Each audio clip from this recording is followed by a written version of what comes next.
या बोटाच्या वरती, चारही बोटांच्या वरती तुम्हाला हा पॉईंट दिसतोय. जिथून बोटं सुरू होतात त्याच्या अगदी वर आपल्याला प्रेशर द्यायचा आहे. तर हा प्रेशर देण्यासाठी आपण या हाताच्या बोटांच्या मधल्या भागाचा वापर करू शकतो. तर या बोटांच्या हाडाचा वापर करून आपण इथे पॉईंट हा दाबू शकतो.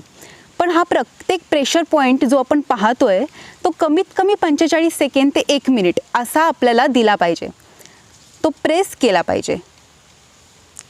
नीट पहा, अशा पद्धतीने आपण जर दाबून ठेवलं, मग तेव्हा तुम्ही हात असे मी तुम्हाला आता दाखवते त्यामुळे मी हात पुढे घेतलेले आहेत, पण तुम्ही जास्तीत जास्त रिलॅक्स राहून फक्त त्या पॉईंटवरच लक्ष देण्याचा पूर्ण प्रयत्न करा. आता साधारण अर्धा मिनिट झाला. तर हाच पॉईंट मला परत एकदा दाबायचं असेल तर वेगळ्या पद्धतीने दाबू शकतो. हे बघा, अशा पद्धतीने मी फक्त अशी इंटरलॉक केली बोटं आणि त्यानंतर या बोटांच्या फक्त अग्रभागांचा वापर करून मी हा सेम पॉईंट पुन्हा एकदा दाबते आणि चांगल्या पद्धतीने दाबला जातोय. म्हणजे एकतर तसं करा किंवा या पद्धतीने केलं तरी चालेल. तसंच या हाताच्या पॉईंट्सनाही आपण या हाताच्या बोटाने दाबू शकतो.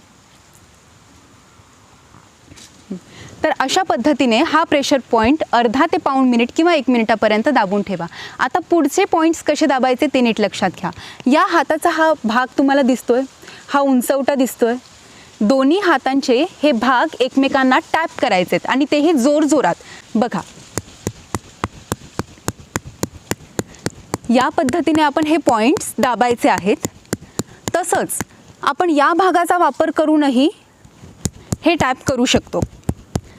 तर तुम्हाला हे 3 प्रकार लक्षात आले.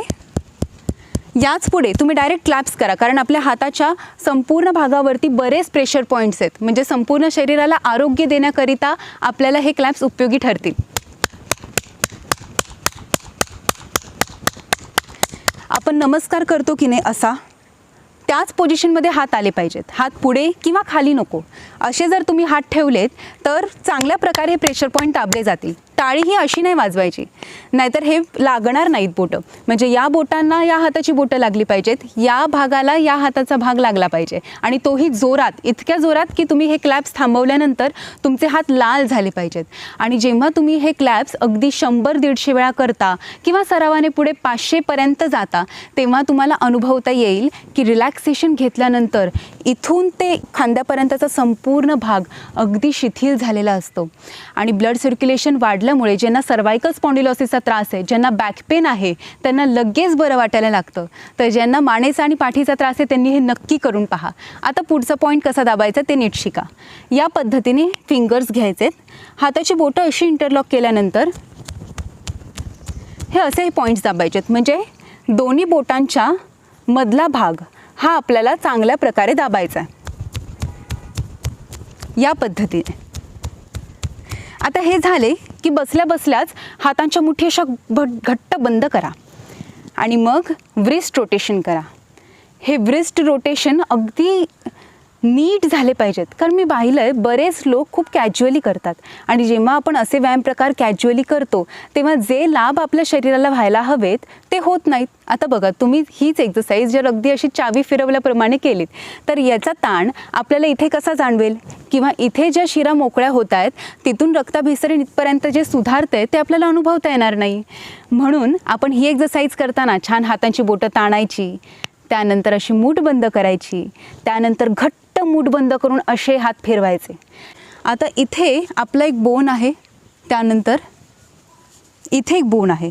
या दोन्ही बोनच्या मध्ये एक गॅप आहे आणि या गॅपमध्ये आपण हा प्रेशर देऊन ठेवायचा आहे. तर तो प्रेशर तुम्ही हाताच्या या बोटांनी असा देऊ शकता किंवा अंगठ्याने देऊ शकता, किंवा या हाताच्या अंगठ्याने देत असताना वरून दुसऱ्या हाताचा प्रेशर तुम्ही लावू शकता. पण जागा नीट लक्षात घ्या. ही जी गुडघ्याची वाटी आहे तिथून थोडंसं खाली आणि थोडंसं खाली इथे जो बोन असा सुरू होतो त्याच्या अगदी बाजूला, अगदी शेजारी इथेच हा पॉईंट आहे, तो दाबा. त्यानंतर गुडघ्याच्या मागच्या बाजूला इथला पॉईंट आहे तो आपण दाबायचा आहे. त्यासाठी आपण दोन्ही हातांच्या अग्रभागांचा वापर करायचा आहे. त्यानंतर पकडायचं आहे असं पायाला आणि बोटांनी चांगल्या प्रकारे हा पॉईंट प्रेस करायचा आहे. आता मी खूप चांगल्या प्रकारे प्रेशर दिलेला आहे, हे पहा. असा प्रेशर कंटिन्युअस देऊन ठेवला आहे आणि पाय एकदम आरामात सोडलेला आहे. सायटिकाचा त्रास असेल तरी हे प्रेशर्स आपल्याला उपयोगी ठरतील. तिसरा प्रेशर पहा. हा जो वरती आलेला भाग आहे पायाचा, याच्या आणि अँकलच्या मागच्या भागाच्या मध्ये हा पॉईंट आहे, तो आपण प्रेस करायचा आहे. हे पहा, हा प्रेशर मी अंगठ्याने देते.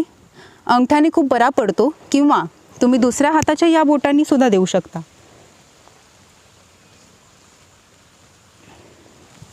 आता पुढचे प्रेशर पॉईंट्स पहा.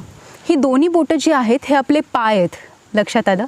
आणि पायांच्या मध्ये कसा हा गुडगा आहे, मांड्या, गुडगे आणि मग पुढे तशाच या पद्धतीने इथे मांड्यांचे पॉईंट्स आहेत, इथे गुडगे आणि मग हा पुढचा भाग पायांचा. तर आपल्याला गुडघेदुखीकरिता हे पॉईंट्स उपयोगी ठरतील. तर यांना प्रेशर देण्यासाठी तुम्ही तेलाचा वापर करू शकता, कारण हा मसाज आपण वेगवेगळ्या पद्धतीने करायचा आहे. जसा असं तुम्ही प्रेस करू शकता, किंवा वरून प्रेशर देऊ शकता. कंटिन्युअस तुम्ही अंगठ्याने दाब देऊन ठेवू शकता. हा दाब असाच देऊन ठेवा. तसंच जर तुम्हाला इथे या बाजूने पेन होत असेल तर तुम्ही या बोटाच्या आतल्या भागाला जास्तीत जास्त प्रेशर द्यायचं आहे. तसंच बाहेरच्या भागाला जर तुम्हाला त्रास होत असेल, इथे सायटिका नर्व पेन होत असेल, तर आपण बाहेरच्या भागाला इथे दाब द्यायचा आहे. लक्षात आलं. वरचा भाग म्हणजे गुडघेदुखी असेल तर हे दोन बोटांच्या मधला हा भाग. जर तुम्हाला इथे पेन होत असेल तर या दोन बोटांच्या मधला भाग. जर तुम्हाला बाहेरच्या दिशेने इथे किंवा इकडे पेन होत असेल तर या दोन्ही बोटांच्या बाहेरचा भाग हा दाबला गेला पाहिजे. त्याच्या पद्धती वेगवेगळ्या आहेत. अशी एक पद्धत आहे, त्यानंतर अशी एक पद्धत आहे, ज्याप्रमाणे आपण चेपतो त्याप्रमाणे आपण दाबू शकतो. तसंच आपण या पद्धतीने घासू शकतो, पण घासण्यासाठी तेलाचा उपयोग करा. आता या दोन्ही बोटांच्या मध्ये अजून एक पॉईंट आहे जो आपल्याला कंबरदुखीकरिता उपयोगी ठरेल. अंगठा आणि हे बोट, या दोन्ही बोटांच्या मधला जो भाग आहे त्याला दाब द्यायचा आहे. पण दुसऱ्या हाताने दाब देत असताना या बोटाची ही जी रेष आहे, ही रेष आपल्याला इथे ठेवायची आहे, बरोबर या टोकाला. ती ठेवल्यानंतर अंगठा असा ठेवून द्यायचा आहे आणि मग अंगठ्याच्या या पुढच्या भागाने आपण जोरात इथे दाबायचं आहे. जोरात प्रेशर द्या. आता सायटिका पेन जर कोणाला खूप असेल आणि त्यांनी हा दाब फक्त 2 मिनिट असाच देऊन ठेवला तर तुम्हाला लगेच 2 मिनिटानंतर रिलीज मिळेल. अशा पद्धतीने मी दाखवलेले सर्व पॉईंट्स दाबा आणि दररोज व्यायाम सातत्याने करा.